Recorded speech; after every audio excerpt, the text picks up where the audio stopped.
Jérémie, chapitre 2. La parole de l'Éternel me fut adressée en ces mots. En Jérémie, chapitre 1, verset 2, on a vu la parole de l'Éternel fut adressée. Et je vous en supplie, frères et sœurs, pour vous qui n'avez pas suivi la partie 1, le chapitre 1, allez le suivre. Ça vous fera du bien. Et même vous qui l'avez suivi, recevez ces enseignements encore et encore et encore. Donc, Jérémie chapitre 2, verset 1, la parole de l'Éternel me fut adressée en ces mots. Va et chuchote aux oreilles de Jérusalem. C'est ce que vous voyez dans votre Bible.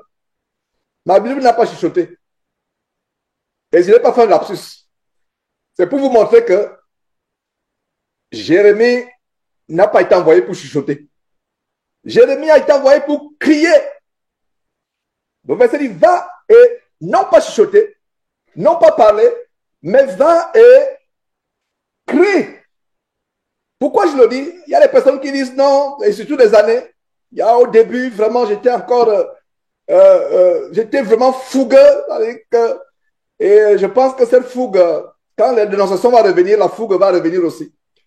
Et parce que je ne peux pas avoir la même fougue entre mes frères et sœurs, j'ai conseillé les frères et sœurs en disant, frères, quand nous sommes entre nous, ayez un ton calme quand vous parlez aux frères. Ayez un ton de douceur. Maintenant, quand vous êtes en train de dénoncer, crie.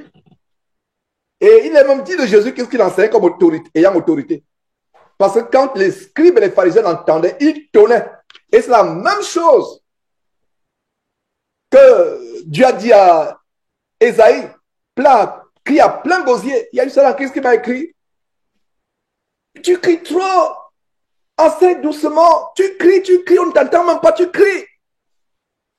J'ai lu récemment de le verset où Dieu dit à Jérémie, crie à plein gosier. Quand tu cries à plein gosier, finalement, tu vas me l'avoir rouillé. On ne t'entend même plus. À force de crier. Donc ici, crie.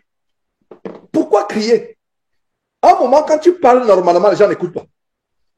Quand tu parles normalement, imaginez-vous que j'ai commencé ce ministère il y a 10 ans. Frères et sœurs, et Castanou, il faut faire attention à ces gens. Il faut faire attention. Ils vous amènent à l'enfer. Ils vous enseignent les doctrines des démons. Mais ce n'est pas ce que j'ai fait. Fuyez les Castanou! C'est les faux pasteurs, c'est les bandits. Ils vous amènent à l'enfer. Les gens prennent l'attention. Est-ce que vous voyez pourquoi, quand Dieu dit de crier, il sait pourquoi. À un moment, il faut crier. Même à un enfant, tu parles doucement à un enfant. Un papa qui est doux, constamment, il parle doucement à un enfant. L'enfant ne réagit pas. Un jour, quand le papa va élever la voix, l'enfant va dire, mais je n'ai jamais vu mon papa élever la voix. Qu'est-ce qui se passe? Ouais. Il y a un moment où il faut parler normalement. Mais Dieu dit crie. Vous voyez, il y a un détail. Cette étude s'appelle étude approfondie de Jérémie. Ça veut dire que tout mot a son poids. Tout mot a son poids. Crie. Pourquoi crier? Le peuple était lent à comprendre. Dieu a certainement averti ce peuple par d'autres personnes. Par des signes du ciel, par des événements. Ils n'entendaient pas. Quand il est dit de Jésus qu'il enseignait avec autorité, non pas comme les scribes. Les scribes et leurs descendants aujourd'hui, les faux pasteurs, enseignent avec une voix mielleuse, une voix de séduction, une voix douce. C'est pour ça qu'il a dit que Jésus n'enseignait pas comme les scribes. Il enseignait avec autorité.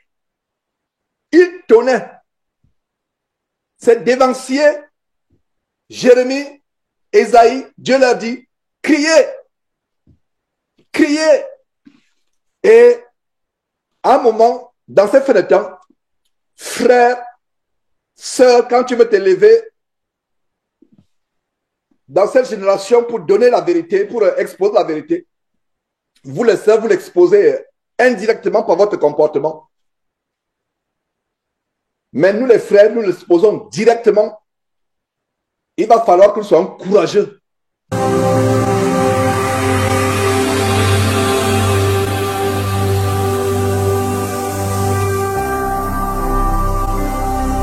Jésus-Christ TV, vous connaîtrez la vérité et la vérité vous affranchira.